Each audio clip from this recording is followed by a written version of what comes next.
Hello viewers, আমরা প্রবাসে এসে অনেক কষ্ট করতেছি।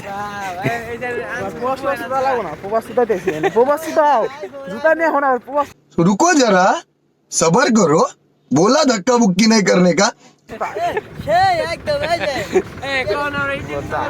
ভাই আপনি কাতারে এসে আপনার অনুভূতি কেমন? অনুভূতি মনে করেন সুপ্লিং পাং খাদক আছে এখানে খালি। ভাই আপনার কত লাখ টাকা খরচ হয়েছে এই দেশে আসতে?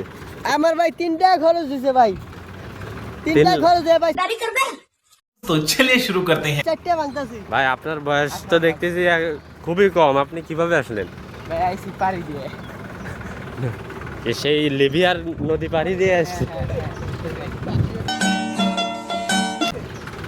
দর্শক অনেকেই আসছে, আমাদের অনেক লাখ লাখ টাকা খরচ হয়েছে, কিন্তু আইসাই যে মাটি কাটতেছে।